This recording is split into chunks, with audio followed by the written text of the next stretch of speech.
Good evening to all of you. Yeah, Aditya, please go ahead.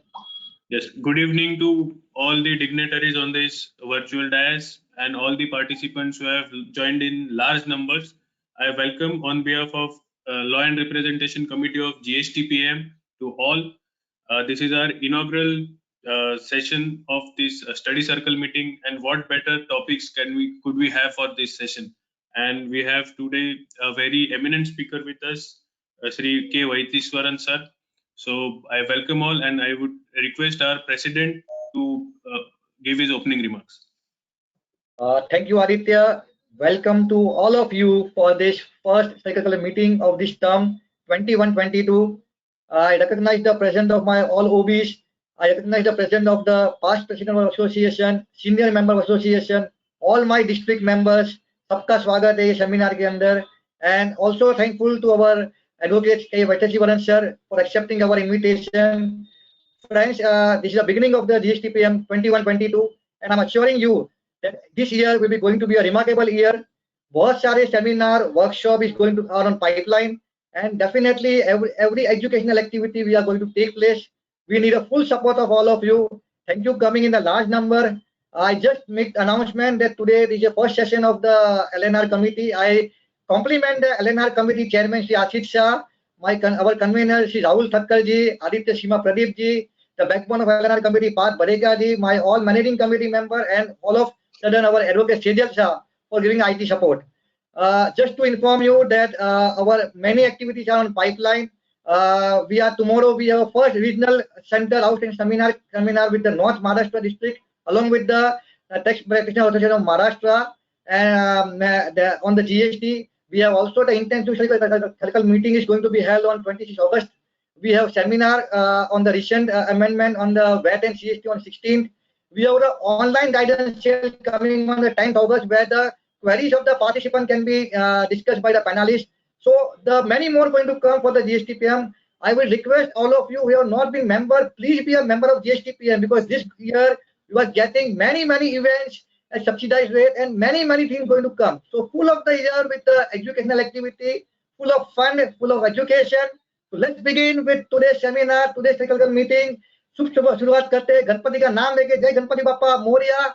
And thanks to our advocate Vaitiswaran sir, who was from the Chennai. He is ready to accept our invitation. I must tell you that he is not feeling well from last 2 days, but so the spirit of the association, and he has come. And I'm telling you, this year you are getting new flavor in the GSTPM in terms of faculty, in terms of educational activity. So let us begin the seminar. And with this Ganpati Bappa Moria, Jai Maharashtra, I request my convener Aditya Sima Pradeep to welcome and please give the introduction of very stalwart eminent faculty of the GST, Advocate Vaitiswaran. Aditya, please go ahead.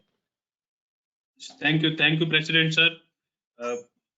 Sri Vaitiswaran sir is a law graduate from Madras Law College and is enrolled as an advocate since 1990. He is also graduate CWA and ACS from Institute of Company Secretaries of India. He operates his firms from Chennai and Bangalore in physical form, and virtually he is being advising clients throughout the country. He has over 30 years of experience in advisory capacity as well as through appearance before the appellate authorities, tribunals, and courts in the matters arising out of domestic and international tax laws, excise and customs, service tax, VAT, CST, GST, FEMA, RERA, and company law, and even in IBC. He wrote the first comprehensive book on VAT in India when VAT was introduced in 2005, and also authored books on CENVAT credit, books for students appearing in the CA final examination. He has also written hundreds of articles covering variety of issues in taxes, compliance laws, constitutional law, and general laws in both print and digital media. He has recently authored a book on taxation of digital economy published by Oakbridge covering international tax and indirect tax aspects of the digital world. He is also considered as a specialist in tax and legal matters with in-depth knowledge of business and tax laws. He has addressed hundreds of seminars and conferences on law and taxation across the country and abroad, and is the most sought after legal professional in GST and business restructuring matters. He is an expert in real estate contracts and has recently forayed into technology law and artificial intelligence. He also advises various associations and chambers of commerce. He is the chairman of expert committee on GST, Madras Chamber of Commerce and Industry, and is also a member of general committee of the Madras Chamber. He is the member of Finance and Taxation Committee, CII, Southern Region, and president of the Revenue Bar Association, and the president-elect of the Rotary Club of Madras South. He is also a member of SIC and Indo-American Chamber of Commerce. He is also the recipient of the Vocational Excellence Award from Rotary. He is also actively involved in various social causes through music and also forays into humor writing. So with this introduction, I would say brief introduction, I welcome today's eminent speaker, Advocate K. Vaidiswaran sir, and now the dais is at your disposal, sir. Thank you very much. Thank you. Good evening. Let me first congratulate the association for launching in a very big way this year, and congratulations to all the new office bearers as well as the conveners for bringing up this plan. And I'm sure you have great ideas in mind for the entire year, given the fact that the appetite for knowledge is very high in western part of the world, and given the virtual world that we are living in, the conferences have become easier, seminars have become easier, and therefore I'm sure your members would also enjoy the very many meetings you're going to conduct. Pardon me for my laid back approach and laid back attitude and slightly low voice. I'm running temperature, and but I committed, so I thought after about 1.5 hours I should somehow make it. Today's topic is well defined and well structured, and while ocean freight is something which many of you are aware of to some extent, ITC I'm going to give you different dimensions so that it will help you in your practice as well as looking at some client issues as and when it comes up, because currently the number of issues in ITC is very, very significant. So now we are 4 years in GST, and after a lot of drama, we have celebrated July 1st, 2021.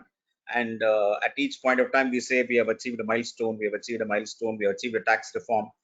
Yes, we did achieve a tax reform, but at the same time, the procedural aspects of GST and the other aspects of the GST rules is something which need not have changed so much. In fact, yesterday, you know, all noticed that the government has introduced the Taxation Laws Amendment Bill 2021 in order to nullify the Finance Act 2012 amendment, which was made in income tax. If you remember the history, the Finance Bill 2012, when Mr. Pranab Da was the finance minister, the amendment was made to nullify the Vodafone decision of the Supreme Court. And the amendment was made with retrospective effect from 1962. And then, of course, it went into disputes and arbitration, etc. And finally, the government decided that the amendment should be prospective. Now, why am I talking about that? I'm talking about that because it is high time we change one section in GST. One section in GST says that the government has the power to amend the GST rules retrospectively. Why should GST rules be amended retrospectively? So if there is a procedural change, it must be always prospective. If there is some change, you want to put new conditions, make it prospective. If you want to add a new condition, make it prospective. So the entire gamut of ITC has seen various amendments. Some of them have been prospective, some of them have been retrospective. So I will touch upon all those aspects as I move forward. So next, please, Aditya ji. So let me first deal with ocean freight. Now, I will try to make it lighter. All of you are practitioners, you know what is GST. One interesting aspect of GST you should understand is that the customs has got a very significant role.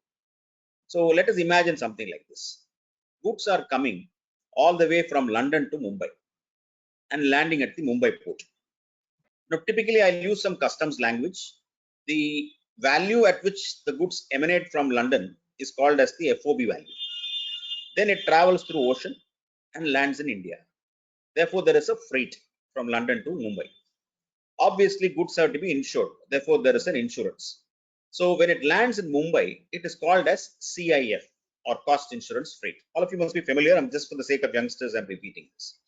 So an Indian importer will file bill of entry, clear the goods, pay customs duties. After that, no problem. But IGST also says import of goods means you have to pay IGST on the goods. That is how IGST Act is structured. So along with the bill of entry, I pay my BCD or custom duties or whatever name they call it, and IGST on the goods. Now, matter should end there. But unfortunately, the government thought that maybe it is import of goods. But how did it come to India? It came by vessel. So then they asked the next question. How did it come by vessel? The London party had hired a Japanese vessel or a Japanese shipping line. And the Japanese shipping line had picked up the consignment from London and brought it to India. So what they said, services supplied by a person located in a non-taxable territory, Japan, by way of transportation of goods by vessel from a place outside India, London, up to customs clearance station India, that is Mumbai. So they defined it as a service. And then they said, we understand that the Japanese fellow is the supplier of service. And then recipient of service, they said it is the importer. So that is where the problem came. Normally, you're a chartered accountant or you're a lawyer. Of course, lawyers are not liable to GST, but if you're a chartered accountant, you're liable to GST. You're a supplier of service and the client is the recipient of service. Well defined.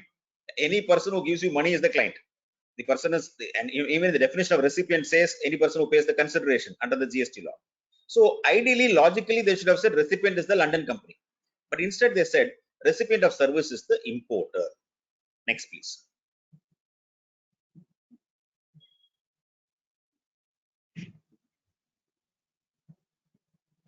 So they issued a notification 8/2017, which says that there is a rate of 5% in respect of transport of goods in a vessel, including services. So typically Japan to London, they said we want an IGST of 5% on the service transaction.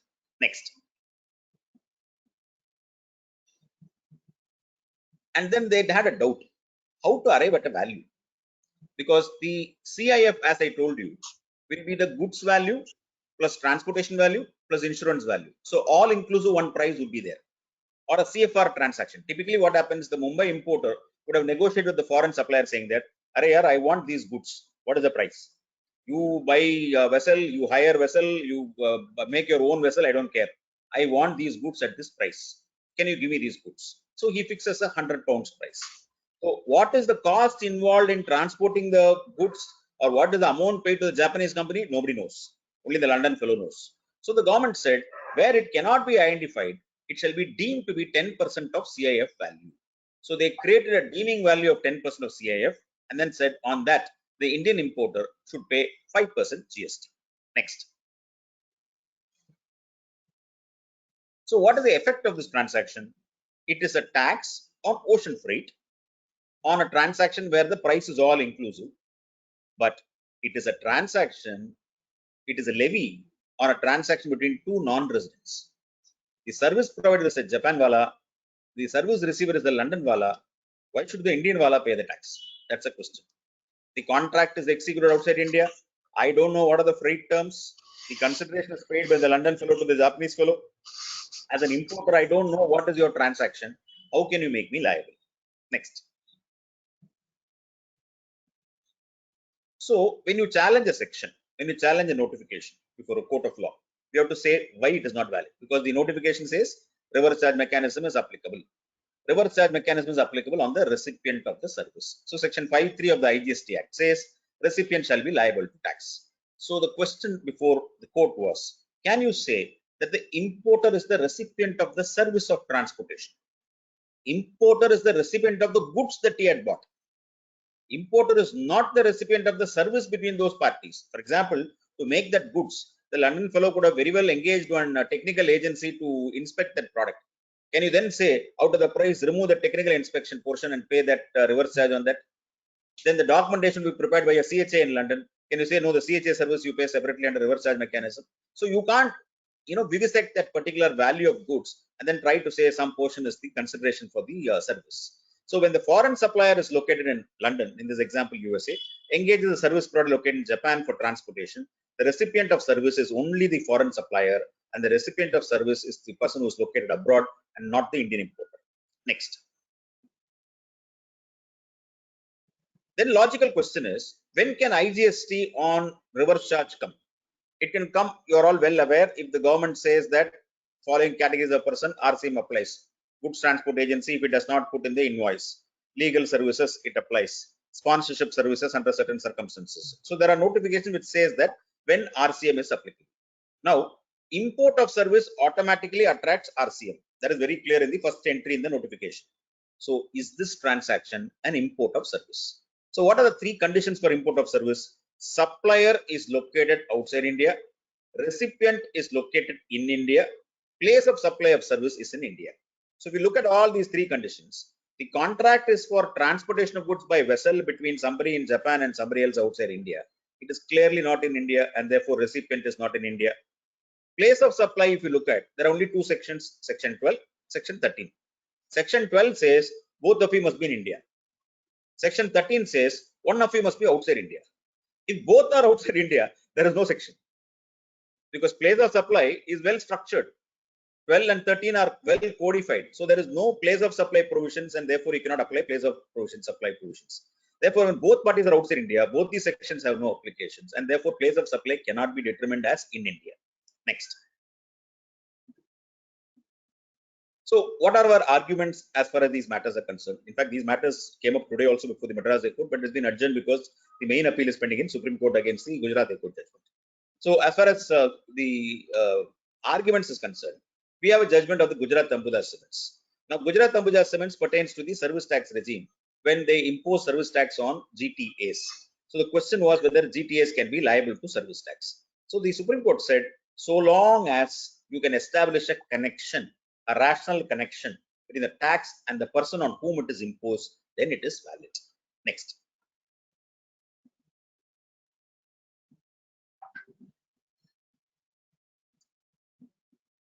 You cannot have a tax in such a manner, you cannot make a law in such a manner where there is no connectivity or nexus to India at all. If something is connected to India, you can tax them, you can have a law which extends its arm and puts the tax. But if there is no connection or nexus to India, you cannot tax it. That's the view of the Supreme Court in GVK Industries. Next. The very famous Vodafone, which we are now discussing in the morning, I mean, in the amendment that was the subject matter of the judgment, very same Vodafone. Look at this brilliant language of the Supreme Court, where the transaction is between two non-residents through a contract executed outside India and consideration also passed outside India. Transaction has no nexus to India, which is exactly the case when a Japanese shipping line and a London supplier are entering into a contract. Next. Then the second argument. Nowadays, what happens is that first argument is not enough. We have second argument, third argument, etc. in case the first argument fails. So the second argument is that the entire value of the goods, entire freight, entire insurance have all been aggregated together to arrive at a basic customs duty, and on that I am again putting IGST on the goods. Therefore, there is already a levy of IGST which the government has taken in the form of value of goods. Why do they want to again collect IGST on service from that value? And that we are relying upon the decision of the United Shippers case. Next. So all this came up before Mohit Minerals, before the Gujarat High Court Mohit Minerals. All the arguments are accepted. The Gujarat High Court said importer did not avail transportation services, nor is he liable to pay for the transportation services. That is the beauty of it. He is liable to pay only for the goods transaction. He has not engaged a Japanese supplier. Therefore, he is not a recipient of service directly or indirectly. Entire transaction took place outside India, and the notification seeking to tax the importer on such a transaction is unconstitutional. Freight forms part of value on which customs duty as well as IGST has been discharged. Therefore, it cannot once again be levied on a misconception that a separate tax could be levied on the freight component. And therefore, they said you cannot impose tax, and the levy collapsed. Department has gone on appeal, and the matter is now pending before the Supreme Court. It can be heard anytime in the month of August. So the organizers are very much right in bringing up this topic, because we will get clarity as to what the law is going to do, or what the courts are going to do as far as the judgment is concerned. It will be a landmark judgment in terms of laying down the principles of law as far as reverse charge mechanism is concerned. Next, please.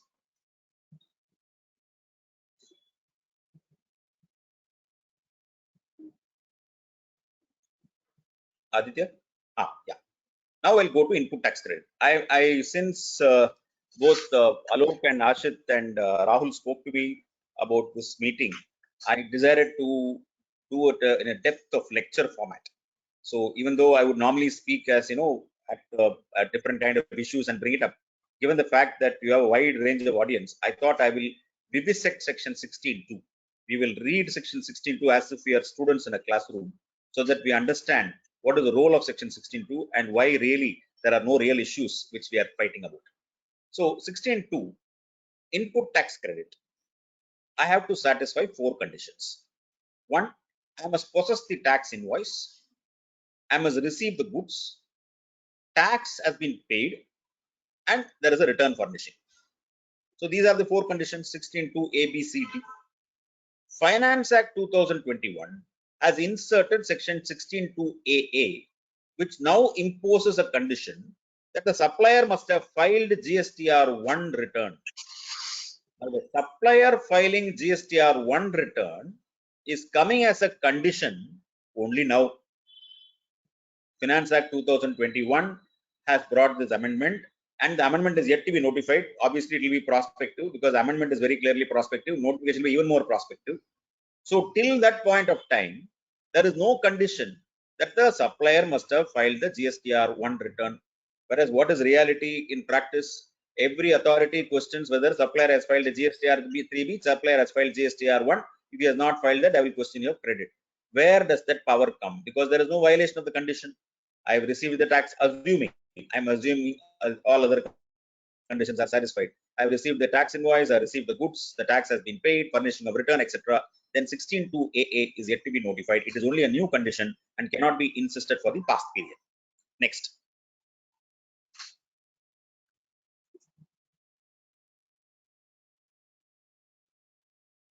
So first condition, let us examine. Possession of tax invoice. What is possession?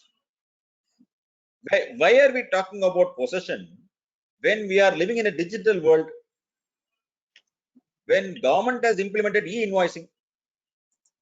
E-invoicing categories have been changed over a period of time. Together today, almost everybody is into e-invoicing, and it's just a matter of time when other categories are also roped into e-invoicing.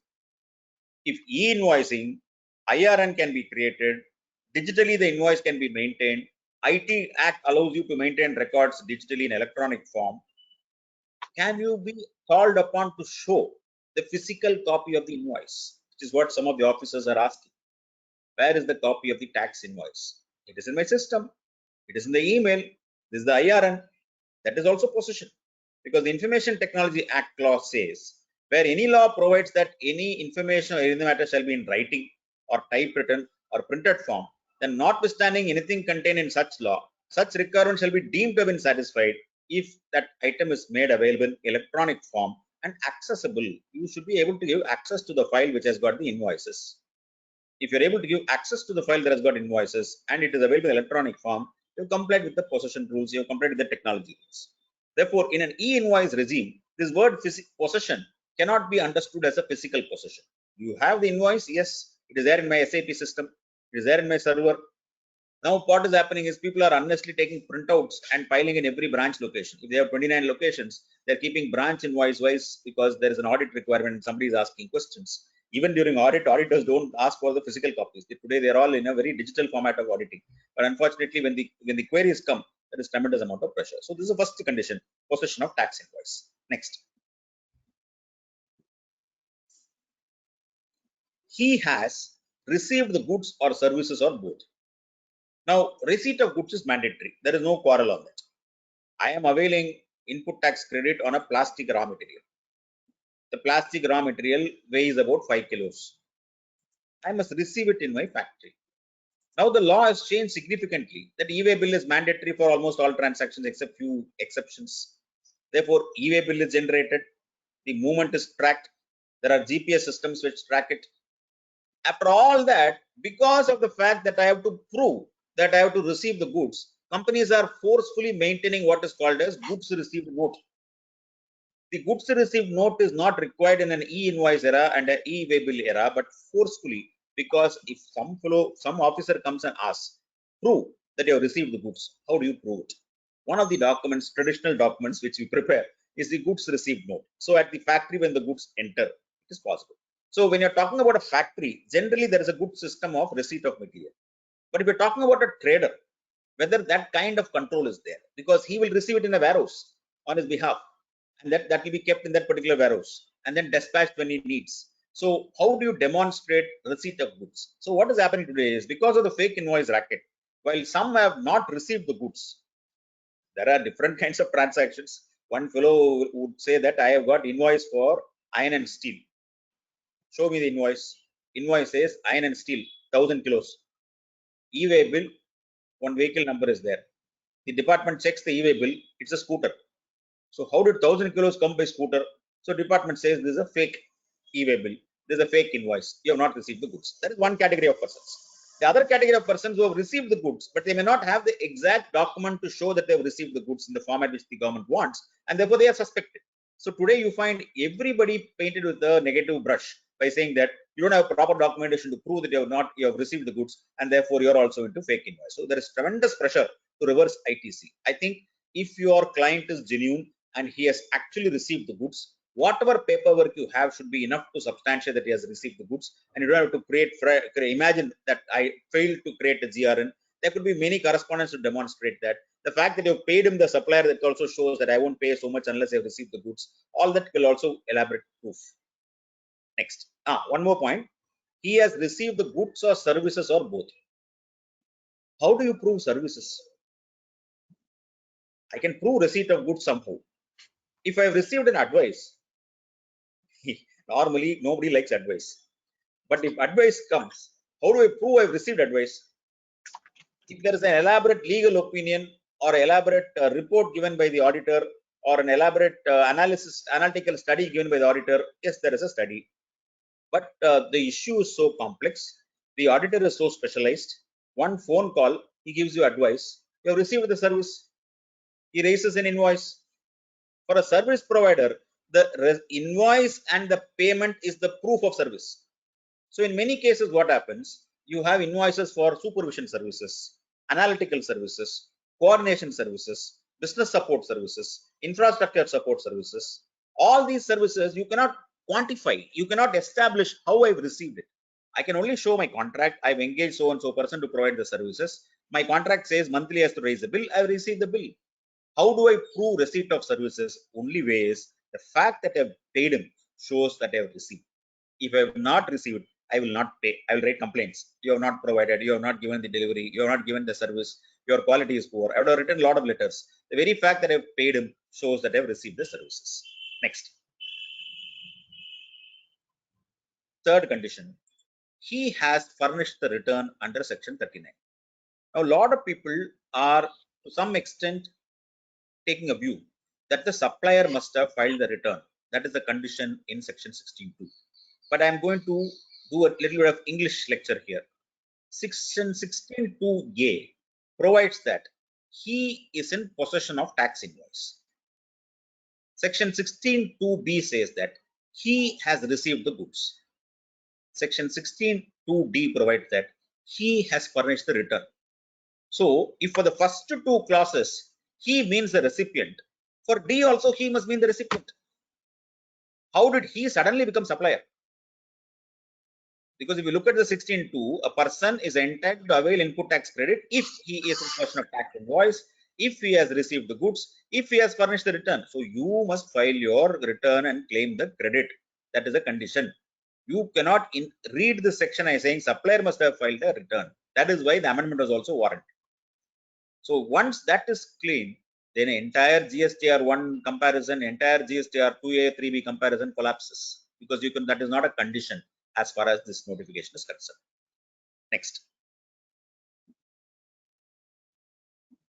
Now this last condition, this is a tricky one. Subject to section 41 and 43A, sorry, the bracket is not there.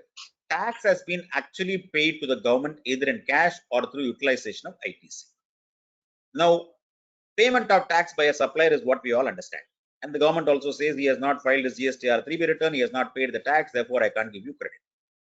Now, originally section 16.2c referred only to 41. And 43A has been added only by 2018 amendment, and 43A is yet to be notified. So 43A does not exist. So what does 41 says? Registered person shall be entitled to take credit of eligible ITC as self-assessed in his return. Now just imagine this. We are now in August 6th. I have received an invoice. You're in Mumbai. You have received goods from Pune. It has landed in your office. You have seen the invoice. You are taking the credit. Now, what do you look at 16.2? Whether the goods have been received? Yes. Have a tax invoice has been received? Yes. I will file my return in September 20th and claim the return, claim the credit. Whether my supplier has paid the tax, that cannot be known now. Supplier could pay the tax when he files the return. Supplier could pay the tax when he belatedly files the return. So that means it is a post condition and not a pre-condition. So once you read it as a post condition, it can be questioned only through audit or show cause notice. It cannot be questioned regularly. You cannot come say, DGCA cannot write a letter saying that last 6 months, give me your data and reverse the credit. It's a post condition. Post condition means I have to wait. I have enough time to check. Even my credit availment, I have time till the next September when I file the return. I can postpone that also. So when there is so much of time limit for availment of credit, you cannot insist that supplier should pay tax. In fact, supplier, when he raises invoice, he's not going to pay tax. He's going to pay tax only when he claims, files it in the return. Therefore, if ITC is claimed through self-assessment, section 16(2)(c) should be seen as a post-claim condition and not as an eligibility condition. And therefore, waiting for payment of tax by supplier to claim credit is not warranted. At best, the condition can be checked only during audit. Next.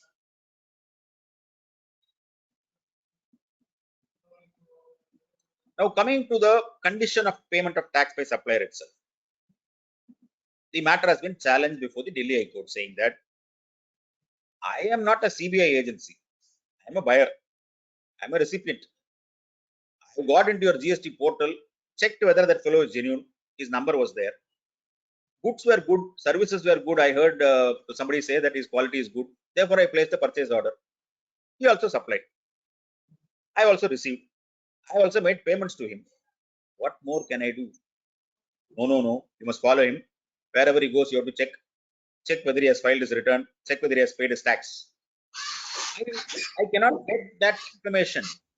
Your systems must have given me that information when the GST was created. It didn't give. Therefore, matter has been challenged for the Delhi High Court in the case of Bharati Telemedia.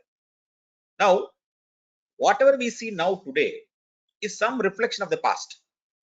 So, if you look at the Madras High Court judgment in the case of Vinayaka agencies, department is not empowered under section 1916 of the TNVAT Act to revoke ITC availed on the plea that the selling dealer has not paid the tax when the petitioner dealer has paid the tax to the selling dealer and claimed ITC by way of self-assessment. He has claimed it in self-assessment. He has paid the vendor. What more can you expect him to do? Was the view of the Madras High Court. Next.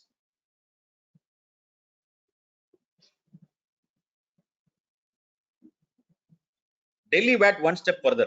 Delhi High Court. Delhi said that your VAT law says that you must check whether supplier has paid the tax. That means your VAT law does not make a distinction between a bona fide purchaser and a malafide purchaser or a cheating purchaser. Since you don't make such a distinction, we will read down the section whereby it will not include a purchasing dealer who has bona fide entered into a purchase transaction with a validly registered selling dealer and was issued tax invoice. Next. Of course, the Bombay High Court did not agree with the view of the Delhi High Court. In the case of Mahalakshmi Cotton, in the context of VAT, similar provisions in MVAT are upheld. But what is interesting is that this concept called as lex non cogit ad impossibilia was never taken. I'm speaking Latin now. Lex cogit non impossibilia means you cannot ask me to do the impossible. Law cannot ask me to do the impossible. Law cannot require that the husband should say that the wife will always be happy. If such a law says that, there will be trouble. Okay, so you have to understand the way the word impossible is used. There are certain things which are possible, there are certain things which are impossible. Even though the wife may be the most wonderful person and is very forgiving, despite the husband taking so many hours away from the house schedule and going into seminars, the wife may be forgiving, but at the same time doesn't mean that she is not going to scream at you one of the days. So that is going to happen. So that is inevitable. You cannot prevent that impossibility. Next. So what is this doctrine of impossibility? It's well-known established principle. And Supreme Court kept on reiterating, said that when it is impossible to obey the law, the alleged disobedience of law is excused. I'll give you simple examples. You're availing credit on telephone bill. Why go to this fake invoice racket? Telephone bill from BSNL, you're availing credit. Can you find out whether BSNL has paid the GST? You can't find out. You can write a letter to them. They will say they've paid if they respond. And even if they share their returns to you, you can't make out anything because it will be a combination of so many transactions and they will use ITC to pay. Therefore, a law cannot compel you to do the impossible because the other person also is not compelled to share that information. So this maxim has been applied very well by the courts. Next. Then come to a latest judgment of the Madurai bench of the Madras High Court. This is all circulating in WhatsApp and social media. All of you are aware of this. This Bethel Enterprises cases. What happened here was the assessment order was passed on the buyer, saying that the seller has not paid the tax. So matter was challenged. So the assessee argued, saying that I have purchased bona fide, I have paid bona fide, I wanted cross-examination of the seller, that was not given. Instead, demand was raised on me. So Madras High Court said that if tax has not reached the kitty of the government, then the liability may have to be eventually borne by one party, either the seller or buyer. With due respect, I may not be able to agree with that line. Respondent has not taken any recovery action against the seller. Sellers have not been examined. Non-examination of seller and non-initiation of recovery action against seller is bad in law. Next. So my submission would be, law does not shift liability to recipient if seller fails or supplier fails. We are very clear. There is a forward charge, there is a reverse charge. In forward charge, supplier is liable. Supplier fails, supplier problem. Government has to recover from the supplier. Reverse charge mechanism. Recipient is liable. Recipient fails, government can take action against the recipient. So these are two separate tracks, train lines. You can't mix them. You can't say supplier has failed, therefore I'll come to you. You cannot do that. At best, you can come to him and say, Arey, you have availed ITC. Have you satisfied all the conditions? Then the question comes, I bought it from a supplier. He has raised an invoice. You are saying it is fake. Please call him. I want to do cross-examination. No cross-examination will be granted. So if no cross-examination is granted, how will you ever prove that the transaction was a fraudulent transaction? Next. So now everybody is facing this problem of GSTR 3B and GSTR 2A being compared. So first question is it legal to compare GSTR 3B and 2A? 3B is your return. 2A is the reflection of the supplier's filing of GSTR 1. Everybody gets all kinds of letters, notice calling for reversal of interest because the balance is different. Some cases penalty also, mere letters, not even a show cause notice. In some cases, DGI issues someone saying that I have compared GSTR 3B 2A, please pay 1 crore immediately with interest and penalty. So can filing GSTR 1 be a condition for availment of ITC? Yes, after the amendment is notified. After Finance Act 2021 comes into picture, after the amendment to Section 16(2)A insertion is notified, GSTR 1 filing becomes a condition. Till then, entire 17, 18, 18, 19, 19, 20, 20, 21, or even up to 22, assuming that amendment is not yet notified, you cannot insist on comparing GSTR 2A and 3B because 2A will come only when 1 is filed. So therefore, this exercise of comparing itself is illegal. You can take that stand. Of course, many professionals will feel, sir, I don't want to take such a hostile approach. Then please brave the reconciliation. You will then say, no, sir, most of the payments are not made. Then go back to hostile approach. So you have to take a stand depending on where your client stands. If your client has got all the data to reconcile everything, provide the reconciliation, even though legally you need not provide the reconciliation. But if the data is not available and it is impossible to get, then whatever legal defense is available, you are entitled to take. Next. So let me go a little more depth. GSTR 1 and 3B, rest of them went away. 1A, 2, 2A, 3, all that went away. Remember July 1st, 2017, everybody was in PowerPoint mode. Everybody was in seminar mode, session mode. I will file my return. It will come and sit in the buyer's column like this. Then buyer will accept it. It will come and sit in the supplier's column like this. All of us did, visual illustrations of what that never happened. So because none of the forms were, none of the enabling factors were, and none of the the portal could not enable the GSTR2 and GSTR3, and therefore finally it had to be abandoned. Now, had it been there, then 16.2 is right.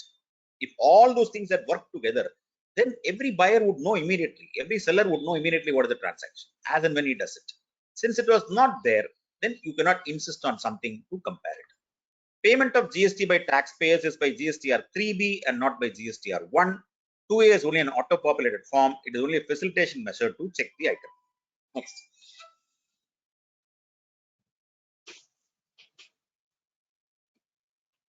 So I would sum it in one para. Non-reflection of invoices in GSTR 2A does not impact the ability of a recipient payer to avail ITC on self-assessment basis, as the taxpayer has adhered to all the other conditions listed out in section 16. The entire matching provisions have not been operationalized. Filing of GSTR 2 and 3 remains suspended, and therefore even interest under 53 is questionable. Now, why do I say it is questionable? Please go and read 53 later on.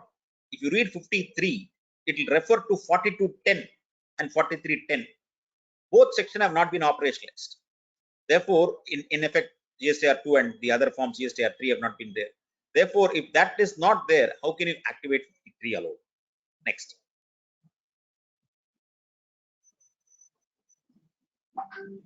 So let us discuss the Gujarat High Court and the fallout of the Gujarat High Court.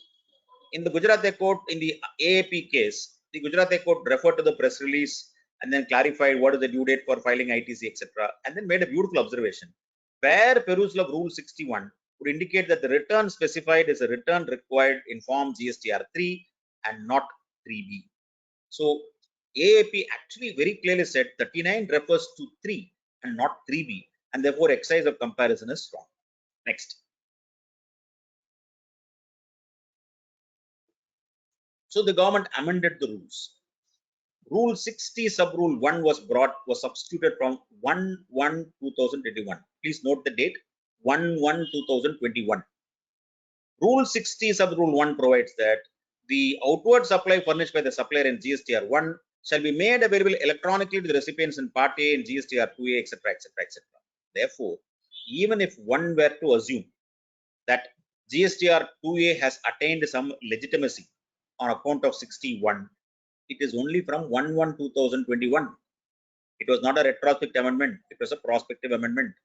Therefore, 1718, 1819, 1920, and up to December 31/12/2020, you cannot implement the new 60 sub rule 1, which gives the GSTR 2A. And then it is very interesting. First, the rule 60 comes to give GSTR 2A life. Then they realize, how can GSTR 2A come unless GSTR 1 comes? Therefore, they go back to the section. So they amend the section which is yet to be notified. So that is still the primary point that is still open. Next.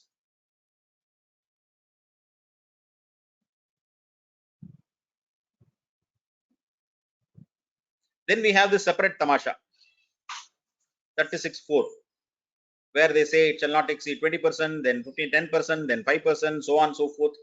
Then amendments because of COVID saying that cumulatively you provide the details, the difference between your unregistered, the purchasers who have not filed GST, suppliers who have not filed GSTR 1 and the other transaction must be this percentage. Next, what is 36(4)? Next, please, you can skip this. 36(4) can be relatable only to section 43A, because 43A only says you can prescribe percentage of comparison, 20%, etc., maximum 20%. And as I said earlier, 43A is yet to be notified. So if 43A itself has not come, how can 36(4) be valid? So 36(4) is flowing from 43A, because only 43A brings a new concept of invoice matching and uploading of invoices. That is not even there. Therefore, 36(4) is not valid. Writs have been filed in Karnataka High Court. Matters are pending before the Karnataka High Court questioning 36(4). Next.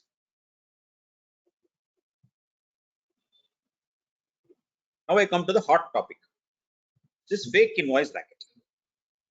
Now, every paper you pick up, there is one big headline: 1,000 crore GST evasion unearthed, 200 crore GST evasion unearthed. so and so, all those things, etc. Now, I'm going to take a very, very different kind of a view here.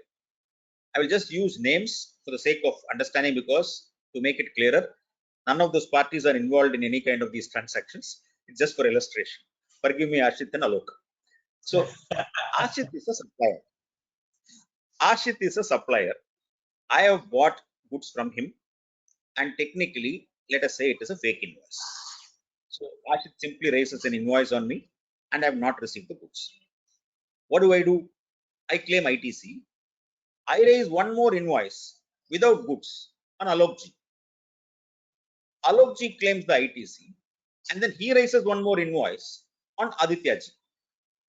Adityaji sets it off or just keeps it. Now this investigation starts. Everybody is investigated. Everybody is asked to reverse credit. Now somebody comes to me and says, sir, you have filed from Ashit. He has not supplied the goods to you. You have not received the goods. Therefore, you should reverse the credit. In effect, what does it mean? There is no supply. If there is no supply, then Ashu should get refund of the GST paid, because he has paid GST. Government has collected the GST from Ashit, which I have availed as ITC, because all these fake transactions, GSTR1, 3B, everything would have been filed. Therefore, first question is, can they ask me to reverse the credit even though they retained the money collected from Ashit? Then next question, okay, we'll issue show cause notice to Ashit. You cannot issue show cause notice to Ashit because it is not a tax. 73 will apply only for GST. And he has paid it to the government. You cannot apply the other provision also. Therefore, one can possibly say that you cannot take multiple benefit of the same transaction. If you say it is a fictitious transaction, either refund the other person money or reverse to me and give the refund to him. You cannot have reversal everywhere and also collection. That means for the same non-supply, 4 GSTs are collected through reversal mechanisms. That is not something which anybody has argued so far. I've seen many of those cases, but this point does not seem to have come anywhere, surfaced anywhere in the courts. This is one aspect. Second aspect is, why should they go to the entire chain? Somebody claims refund of the amount, then there is loss of revenue. Somebody claims unutilized refund as export, there is loss of revenue. Somebody utilizes that ITC against actual GST payable for a supply, there is loss of revenue. But otherwise, these are all paper transactions. If you once you recognize it as paper transactions and you also take statements that is a paper transaction, you can't ask everybody to reverse the ITC. Is my first fundamental submission. Second, somebody comes to so-and-so person and says, A wala in Chandigarh has given a statement that all his invoices are fake.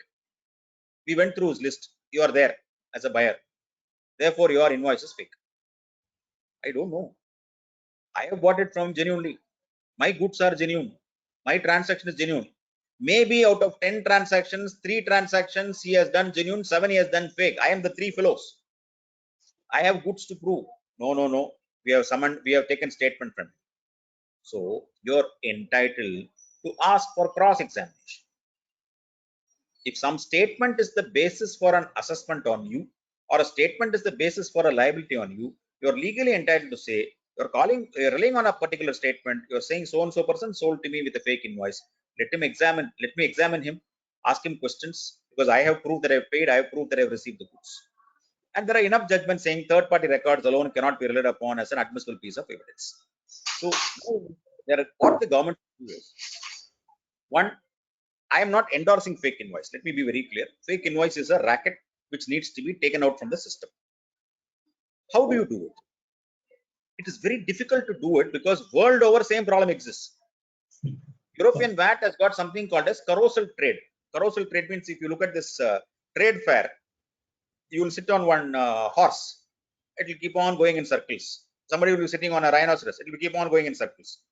Like that, it is called carousel trade in Europe, where multiple transactions, same transaction is done. The greatest of brains are not able to arrest it. So the question is, should you change the law so much because you're worried about fake invoice? So everybody says, sir, it is a menace to the country. Yes, it is a menace. Then I'll ask a question. What is the tax involved? For about 10,000 crores has been unearthed because of this. This is all this total calculation, aggregate, okay? Everybody's total has been taken. So if you really break down that, it may not be 10,000 crores. It may even come to 3,000 crores. And what is our monthly collection? 1,10,000 crores. And what is our yearly collection? Nearly 14 lakhs crores. So in a 14 lakhs crores, if even 10,000 crores is bad, should you change the law for the rest of the people? That is my question. So it is like this: a shopkeeper will always have some pilferage. He may have 100 crores turnover, but there will be some 10,000, 50,000, 1 lakh, something garments will be stolen by somebody. If he focuses on that and energy, everything is focused on that, business will collapse. This is not my language, Nani Palkiwala's language. He said a shopkeeper should not focus on pilferage, but focus on his business. So the government should accept that, yes, this is a pilferage. We have made the law strict. We have made enough provisions in the act. We have called it in all other acts also that there is a fraud. We have made an amendment income tax act. Enough. Much more need not be done just because the newspapers are very, very powerful news that keeps coming. And somebody, raises an issue saying that what have we done for this? We need to understand that this is a law which has to slowly settle down. And people are also realizing that whoever is doing all these things are also realizing that it is not worthwhile. After having spent some time in summons and questions, etc., they realized that this was not really worth it in terms of whatever they did. So it is an aberration that happened. It was there as bill trading in the VAT law. Some of the practitioners in Maharashtra would know when VAT sales tax was there, it was called as bill trading. So it is not something new. It was that is evolved in GST. And you have fantastic systems today. You have e-invoicing, you have e-way bills, you have so much of records, you have tracking of systems, you have IRNs, you have so many things. Therefore, it is time to take a breather and not make the law more and more strict as far as this transaction is concerned, so that others are not affected. Because every business company I know are wasting their time comparing this, worrying about whether their invoice is fake or not. And the department also issues notice to everybody saying your purchase, therefore it is, you don't have record, therefore it is fake. You cannot call every transaction as a fake transaction. Then last point is 86A, where the government had power itself to block the credit, and that was challenged before the Gujarat High Court, saying that it's unfair to block my credit. Next.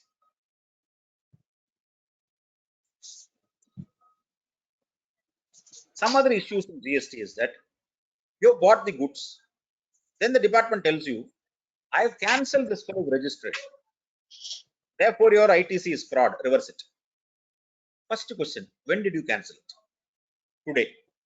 But effective from 1st July 2017. How do I know? All these days I went to the portal, that fellow was alive. Therefore, you cannot affect transactions which have happened before. So cancellation retrospective, a direct case law from the Madras High Court, retrospective cancellation of supplier's registration cannot affect buyer's credit. Again, Madras High Court, ITC availed by the petitioner could not have been proposed to be reversed or reversed on the ground that selling dealer has not filed returns or paid taxes. Even better judgments. These are all tested and judgments have come in the VAT law. We'll just have to borrow those principles and argue those points once again. Next.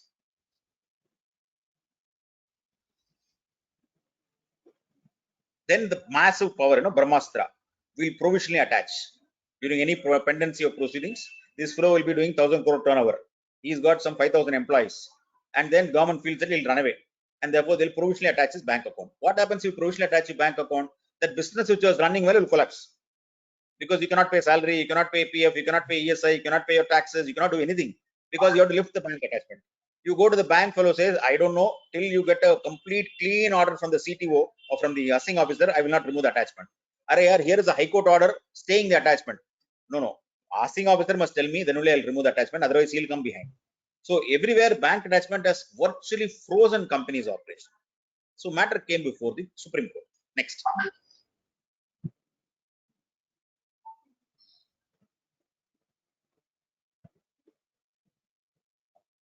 Radhakishan Industries, Supreme Court judgment, where writ was filed under Article 226. So first thing they said, provisional attachment order cannot be passed before initiation of proceedings against taxpayer. You must use this power very sparingly. And then they use beautiful language. Power of commissioner is draconian. It will lead citizens and their legitimate business activities to their peril of arbitrary power. Commissioner cannot make preemptive strikes on taxpayers' properties merely because it is available for being attached. You must have clear, tangible material, reliable information, past conduct, very, very important.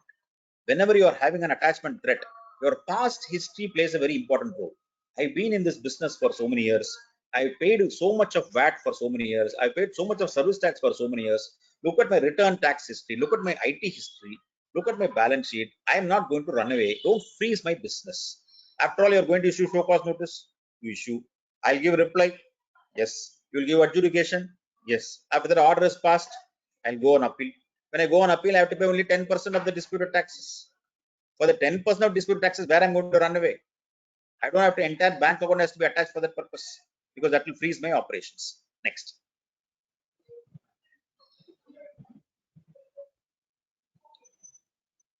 So Supreme Court further gave guidelines which are now being followed. We'll skip that. Yeah, fine. You can skip. Aditya is fine. Next slide. Another thing which is now controversial in GST is there is a section in 17(5)(h) which says goods lost, stolen, destroyed, or written off. So some people are saying, sir, if your final product is destroyed, or if your final product is affected by floods, Mumbai floods or something, you must reverse the ITC. Section doesn't say that. Section says if my inputs are lost or stolen or destroyed or written off. The section, if they wanted, they should have said input sitting in the final products by formula, etc. They have not said all that. Therefore, if my raw material stock in the warehouse is affected by floods and I've availed ITC, then yes, 17(5)(h) can come. And what is the meaning of lost? Lost means it is lost before being put into use. I always give this very simple example. Let us say I am running I'm operating in a factory where there is my job is to keep a metal plate, press a button, one plunger will come from the ceiling, make 3 holes, then I'll move that metal, put another metal, make another 3 holes, and that way morning to evening I'm working. Now when I'm doing work like this, suddenly I get a sound from my pocket. It is a WhatsApp message. Now moment one sound has come, my entire operation comes to a standstill. I cannot work anymore. So I try to do both. So I keep the metal, press the button, take the phone and read. In that process, when I read, then I realize, no, I just cannot read. I have to forward. So halfway through, I focus shifts to my phone and I start forwarding. The metal is kept in a slanting manner. The hole comes in a wrong way. Now this metal will be scrapped and another metal will be kept. Can you say that this metal is lost? No, it was used in the course of manufacture. While in the course of manufacture, it was lost. That is not what is the loss which we are talking about. So we are talking about lost in something which is before being put into use. Some event happens which is beyond your control.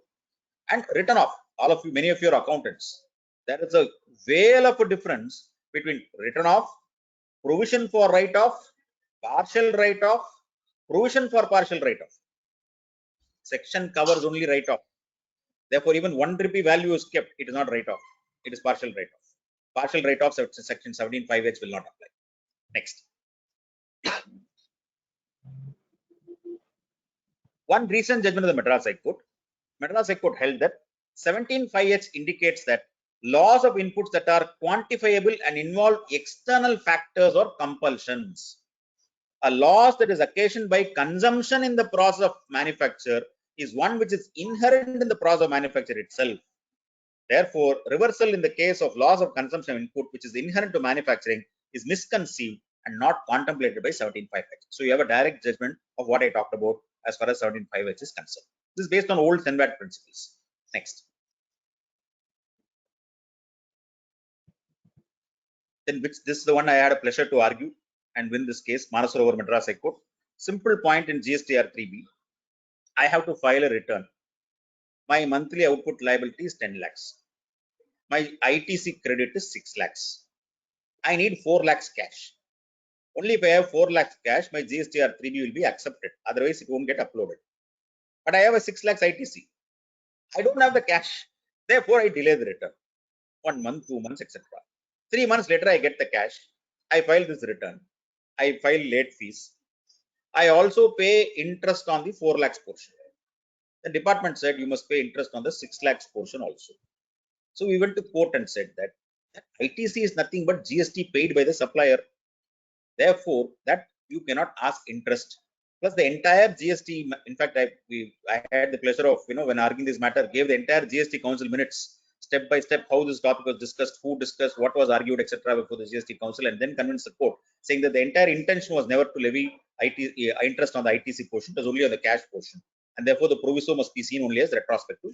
Court agreed, and finally they gave the relief saying that interest shall be only on the cash portion. Next. So my last slide for the day, open issues. Everybody is saying invoice matching is the best solution. Let's look at other countries. Nobody's done that. Whoever has implemented European VAT, whoever has implemented Australian GST, they have not implemented matching of invoices. They're only saying audit mechanism, checking the ITC is a better solution than invoice matching. Refund of ITC on exports. It is something which is critical to ensure that the cash flow is given to the exporter. Unfortunately, in many cases it gets stuck, and it gets stuck in such a manner that Commissioner of Appeals also passes order saying that you are not eligible for refund. After Commissioner of Appeals passes the order, where can you go? There is no tribunal, because tribunals yet to be constituted. So what happens? You would have already reversed the ITC and then ask for refund. If he gives you recredit, for some people it is useful, for some people it is useless because they're 100% exporters. So recredit also doesn't help. So they are caught in a vortex. Exporters are suffering really big, in a very big manner because of refunds being held up on account of this reversal of ITC. Non-availability of ITC on some items.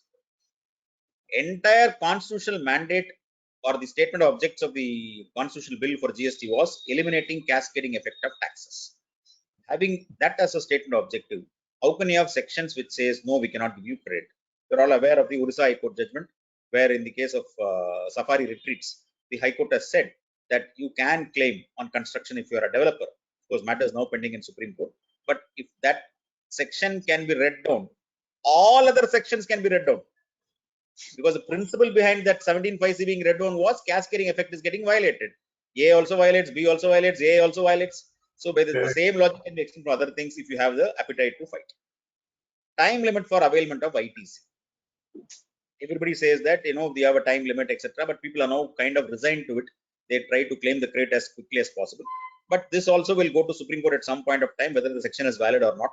Because the judgments in the case of VAT were on a different context, whereas Acer was a better context of excise. So which judgment will prevail, ultimately Supreme Court will decide.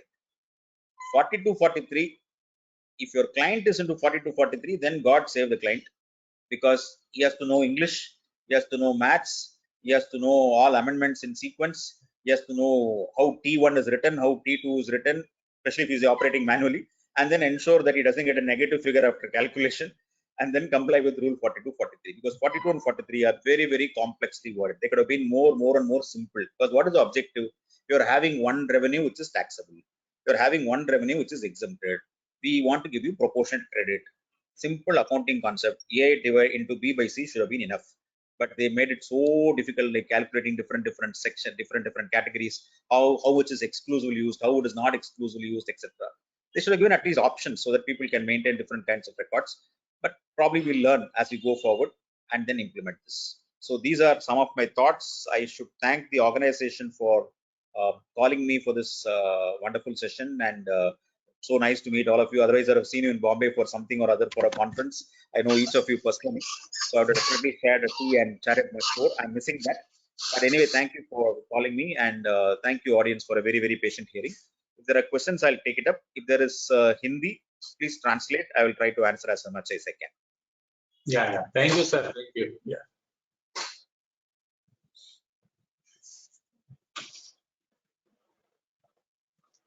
Sir, let me take this. Yeah. I will take the opportunity to ask the first question, sir, if you permit me. Sir, in this, ocean freight, now since the High Court says that yes, this is whole levy is unconstitutional. So what do you advise? Whether we should pay the tax first thing or not to pay the tax? And second thing, the tax which has been paid from 2017, can we get the refund? See, many cases people have paid the tax from 2017 and availed the input tax credit and also set it off. Yeah. So if they go for refund, the government is likely to say that you have taken the benefit of ITC, therefore we can't give you the refund. But wherever there are cases where hospitals or traders where they could not claim the ITC, then it is better that they quickly move an application for refund. At least you can say that Gujarat High Court judgment is the date from which I should calculate limitation. Keep the application alive. Let's see what happens. Yeah. I understand the matter is still with the Supreme Court. We don't know when the Supreme Court will come out, but let's hope for the best. Yes, there is no stay. Matter is pending. That's all. Yeah, matter is pending. Correct. Sorry. That is. I'm trying to correct that. Yeah. Now the any other questions? Yeah, sir, we have one or two questions here.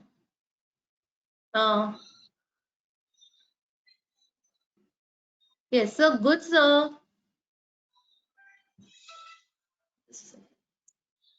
goods damaged by flood, whether GST to be reversed? If it is raw material or inputs on which you have taken input tax credit and it is affected by the floods and it is destroyed. There's a difference between destroyed and damaged. If it is destroyed completely, then section 17(5) comes into picture.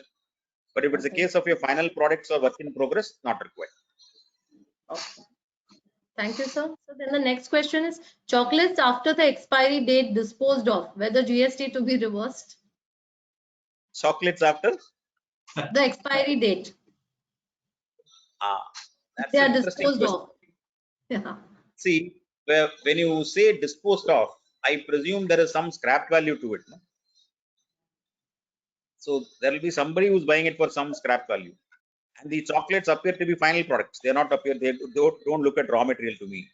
Therefore, when final products are disposed of, it is again an outward supply. Even though you may receive 1 rupee for it, doesn't matter. So all your credits are intact. But suppose you have had milk in your factory for making the chocolate, and because of the floods, you are not able to access the factory. And I'm talking about the product milk, which is liable to tax, not the regular milk, some other packaged milk or some specialized milk made or something, which is lost, not able to use it effectively, and then you destroy it. Then that is input getting destroyed. There you may have to reverse the credit. Sir, just to add that the product which are having the expiry, just like a chocolate, that one cannot sell it officially, no, sir, because otherwise it would be ingenious to see. It will be sold as scrap and it will have to be melted or used for some other. You can't sell it as a scrap also. Yeah, they will specify that it's not for food consumption because otherwise all will get in trouble. See, what will happen is we never know what it can be used for what today. There are now, for the road they are using plastic rubbish as item for the road. So things have really changed. We are able to use everything for everything now.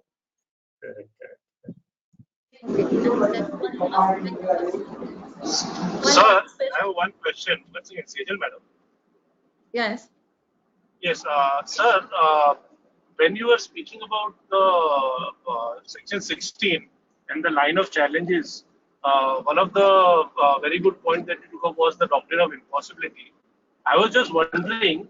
I wanted your view on whether another line of challenge is that when you are talking about the 4 conditions which I have supplied to myself, whether to an extent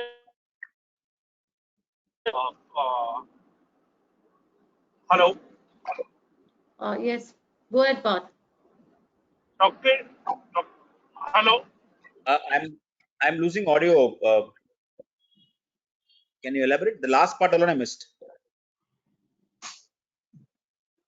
I think internet is an issue on your side, Parth. Parth, hi.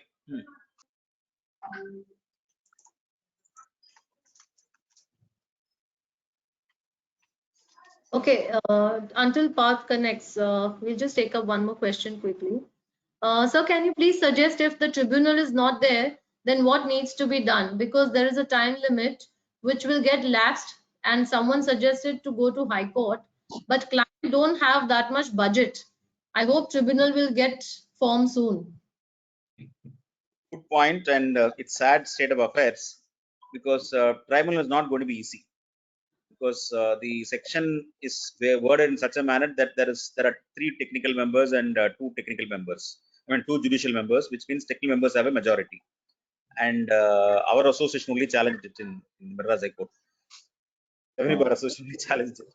So Datar argued, and the court knocked down the section by saying that it's a judicial forum, have it equal, or judicial must be majority. Otherwise, it doesn't make sense for a tribunal to function. So what the government should have done is they should have listened to the High Court and made the amendments. But if you go to GST Council minutes discussion, there's a lot of discussion.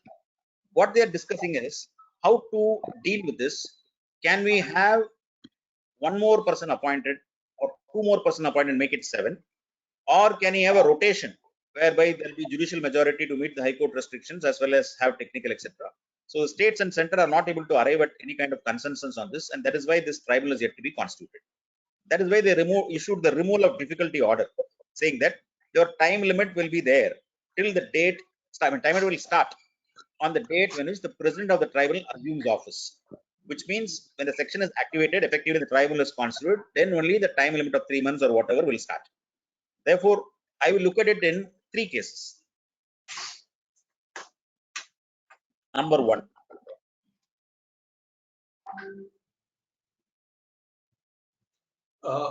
I think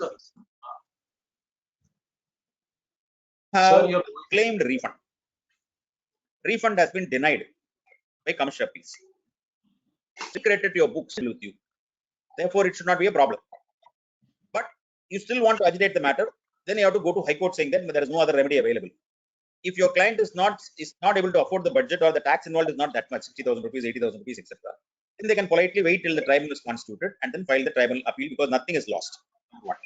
Number 2, if your reversal of ITC is the issue, the Commissioner of Appeals confirms that you are not entitled to ITC for 1 crore. Now what happens? Commissioner of Appeals order has confirmed it. If you go on appeal, you have to make a pre-deposit. There is no appeal mechanism. So there is a possibility of a recovery action by the department. They are saying that you have lost before Commissioner of Appeals. ITC of 1 crore you cannot claim because we have asked you to reverse it. You have not reversed it and you have not gone on appeal. Please pay the amount. That is a stage where you have to go to High Court. And High Court may interfere, or High Court may say make the pre-deposit as contemplated. They may say anything. It depends on the discretion of the High Court. But that is a good case to go to High Court. So you need to list out what is the Commissioner of Appeals order.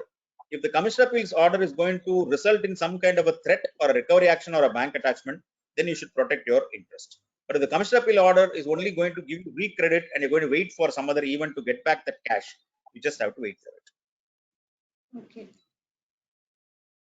Yes, thank you, sir, for that. The next one is regarding the ocean freight. Can we claim on ocean freight after the judgment in favor of the assessee?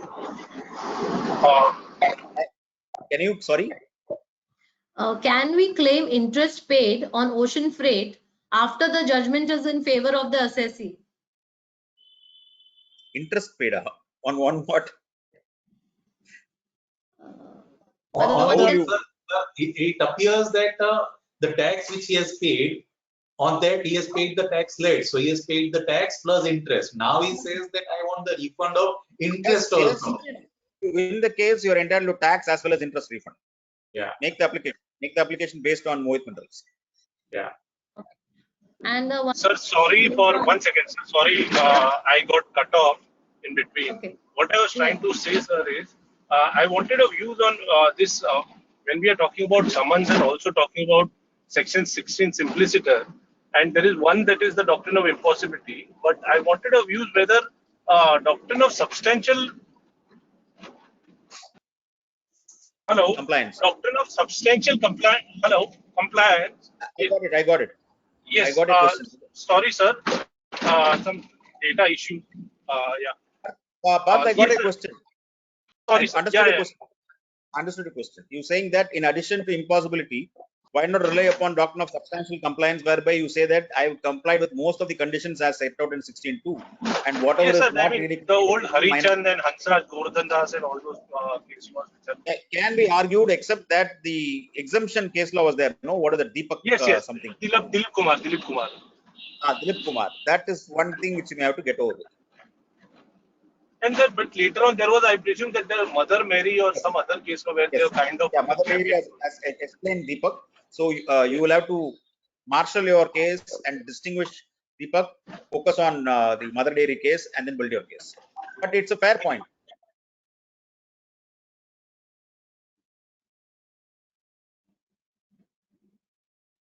Are you still there, Parth? No, thank you. I was. Thank you, sir. I just wanted to views on that. Okay. So. Welcome. Yeah. In relation to ocean freight, we have one more question. Whether one can still pay ocean freight of 2017-18 in 2021-22 and claim the ITC of the same. Please share your view on that. Let me tell you something which can be surprising. Imagine a situation where Supreme Court says Gujarat High Court is correct. Okay. What will follow? Revenue will come to you and say that you should not have paid the tax, you should not have availed ITC. That will also happen in this country. So therefore, you have to take a conscious call. One is, if you decide to pay and you're entitled to ITC and your absorption of the ITC is significant, go ahead, nothing wrong, because you're making it neutral, you're avoiding unnecessary disputes, etc. But if the department comes back and says the tax itself ought not to have been paid, and therefore you're not entitled to ITC, then any reversal should also mean that refund is also possible. You cannot say only reversal. So you have to give me refund. You give me refund, I'll reverse the credit, because I'm only paying, not somebody else. I'm the importer. I have paid from my cash. After paying cash, I take the credit.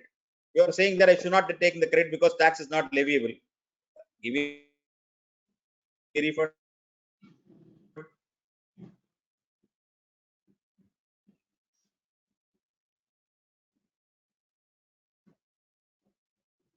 Okay. So we lost your audio. So Yes. you're not. In the last question. Can you hear me? Can you hear me? Yes. Now we can. Okay. Yeah. Can you hear me? Yeah. Yes, sir. So that's it. You can take a stand. You can make the payment. You can take the ITC. But if somebody questions the ITC, you can always say, "Give me the refund first." Okay. So now, thank you for that. And in relation to that chocolate question again, if we sold the same to scrap, whether still we have to reverse that? Once you are recognizing as an output supply, transaction value is what is section 15. Transaction value is the price paid or payable. Therefore, it is the transaction value for that commodity. It can be 100 rupees, it can be 2 rupees. So long as the buyer is not related, the price cannot be questioned, right? Because transaction value has got three conditions. Price must be sole consideration, buyer and seller must not be related, and it is the price paid or payable. So you meet all the conditions, even the lowest value. In fact, there are enough judgments in Supreme Court that you can sell below cost. There's nothing wrong in selling below cost, so long as it is a genuine transaction value. So if your output is being sold, for example, there could be a buyer who collects those chocolates because he wants a cover to keep in a museum. He may buy, it need not be used as a chocolate. You can still sell, and he will probably sell it at a much greater value at a later price because it's a souvenir. So there could be scenarios where there is a market for something. So if there is a market for something, then that is outward supply. That is consideration. Okay. So then the next question is regarding when a fixed asset is written off after using it for 1 year, then whether the ITC reversal under section 17(5)(h) is required or not, and is it applicable only to inputs? The language used is inputs. It doesn't use the word capital goods in 17(5). But 42 and 43 have got some 43 has got some language in the context of capital goods and certain removal related capital goods. It doesn't talk about write-off again, if my memory serves me right. So if there is no write-off reference in 43, then there's nothing that can compel you to do so. See, please understand, CENVAT credit rules is the mother of 17(5). CENVAT credit rules were much more elaborate and covered all situations. But when they came down to GST, they missed many, maybe consciously. Therefore, unless and until the section says so, one cannot assume anything. Because in the rules, they can always amend the rules and add one more rule. Here it is 17(5). Therefore, each time they have to go to Parliament, amend 17(5), add IJK, LMN, AA, AB, AC, etc., etc. And then that CGST Amendment Act 2022 has to be passed by the Parliament, and then SGST amendment across 29 states, and then only it can come into force. So it is very tricky and difficult for the government to amend any of the sections in CGST. That is why you would have even seen that some of the amendments I talked about GSTR1 is not going to take shape so easily. Right. Yeah, thank you, sir, on that. Then the amount received by a trust from a demolisher from demolishing the building and for the scrap that he has generated out of it, what will be the GST implication at the hands of the trust? There are too many angles here. Whether trust is going by the basic exemption of a trust and saying that all its activities are charitable activities and therefore any operations is protected under that umbrella exemption, or this trust has taken a view based on some of the AR that some activities I will tax it as GST, others I'll treat it as optional. So I don't want to answer that question without going deep into their trust status. It becomes a factual question. Okay. So I just have two more questions. Can we claim the RCM ITC of tax paid on import of services pertaining to financial year 2018-19? Can we claim on self-invoice basis? See, this is a very good question. RCM is very peculiar. My entitlement to credit depends upon my payment, and payment is by cash. It can never be by credit. Therefore, even though it may pertain to an invoice which was in an earlier period where the time limit for that invoice is over, when I discover it today that I have not paid, should I not raise a self-invoice? I should raise a self-invoice for payment of RCM. So when I raise a self-invoice for payment of RCM, I should look at the self-payment only on you pay. So the challan used for payment and the self-invoice together constitutes my eligibility to claim credit. So my view, subject to, there are different views in the market. Some of them don't agree with me, but this is my view. And I've given opinions also on this, saying that you're entitled to credit. I think ocean freight is a very interesting case, and there are just questions on that. So do we need to pay GST on ocean freight till the Supreme Court ruling comes? And the department are raising the demand for ocean freight. What needs to be done, sir, in this case? So wherever the amounts are high and the stakes are high, it is better that you challenge it in whichever jurisdiction you are, Maharashtra or Gujarat or Karnataka or Madras, everywhere it's have been filed. Batches are pending. They will all wait the judgment of the Supreme Court. By filing a writ petition, you are protecting your interest and you're ensuring that if something else happens at a later date, you can always say that you had fought this battle based on this so-and-so judgment. But if you're not doing anything and you're simply keeping quiet, you will get a show cause notice. And when you get a show cause notice, you will give a reply saying that matter is decided in Gujarat High Court. They may not follow it. They may confirm the order. If they confirm the order, you go to first appeals and he confirms the order. You're again stuck. There's no remedy. Therefore, you need to pursue your writ petition challenging the levy if the amount is significant. The amount is not significant. You can take a conservative view, pay and take credit. Yes, sir, but in relation again to this, sir, one question is that by Mr. Jitendra, during audit by department, when we quote any judgments by High Court outside Maharashtra, officers are not agreeing. Officers, they say that they will accept only the Bombay High Court order or only to Honorable the Supreme Court. Yeah. You're lucky. You're lucky. At least they're saying we follow Bombay High Court. There are officers who say even Supreme Court don't give us. We won't follow. So it's a fact. See, it is like this. Gujarat High Court struck down a notification, which is a IGST notification, which is an all India notification. You can't wait for one more High Court to strike down or each every High Court to strike down because they've struck down. It's not as if they have read down. They've struck down the notification as unconstitutional.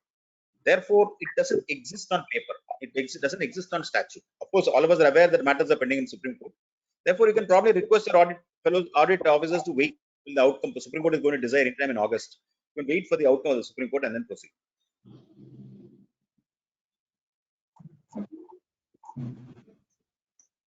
Yeah. So ITC availed in business of construction activity. One second. I think this is the last question. What we are now. Okay, sure. Last question. Yeah.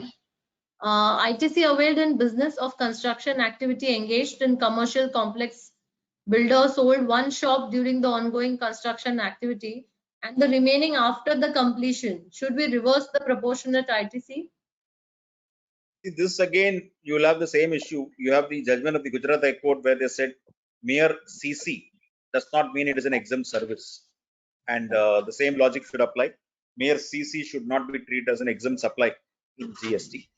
But the notification, you will have to then no other choice but to read, you have to question the notification which says that on CC date, you have to calculate proportionate ITC and based on unsold stock, etc. So unless you are able to question those notifications, you will face the litigation asking, the department will ask you to reverse the ITC. So if you have to take a call based on the Gujarat High Court, where Gujarat has very clearly held that in the context of service tax, CC is an event. CC doesn't become an exempt supply. Exempt supply is when I sell off those items on which I don't pay GST. So if that even happens, then there is an exempt supply, then proportionate credit comes into picture. Mere CC does not constitute an exempt supply. The exempt service was the rationale of the Gujarat High Court. I think it was ATIC or something. That logic would still apply. Yes, I think if we have to end it here, Aditya. Yes, Sejal Madam, could you please add Sri Vinod Maske in the panelist? Just a second. Yes, thank you. Thank you very much, sir. We have a few hands. I think we are just running out of time. Yeah. Good, shows the popularity of your organization. Thank you, sir. Sheetal, if any questions are there, please take it. We will take it afterwards. We can put it in a review also. Vinodji, yeah, you can send write it to us. Write it to Elena group. We will take up then after. Vinodji, yes. Yes. Thank you. Thank you, Sejal Madam. I would request Sri Vinod Maske ji to offer formal vote of thanks. Thank you, Aditya. It is a very pleasant task to propose a very hearty vote at this inaugural study circle meeting. Before that, there is a certain announcement.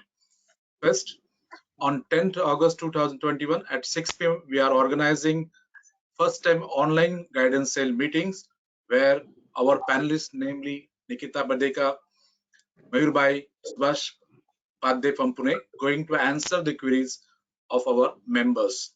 Second, we have seminar on the subject of recent ruling under VAT and CST Act, and speaker is CS Sujata Rangnekar Madam at 4 p.m.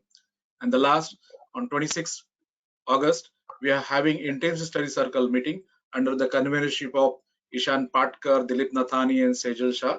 I request all the present here kindly register your and your staff name as early as possible. Now I'm coming to this subject proper to propose a very hearty vote of thanks. Today's topic is the recent amendment judgment of Supreme Court and High Courts relating to recovery of tax from sale and ITC and GST 2B and Ocean Friends, having relevance to our day-to-day practice relating to the litigation. Sir, I appreciate your efforts enlightening us on the said subject matter with your profound knowledge and mastery over the subject. I request all present here to please carry it with the loud applauses, the well-deserved hearty vote of thanks.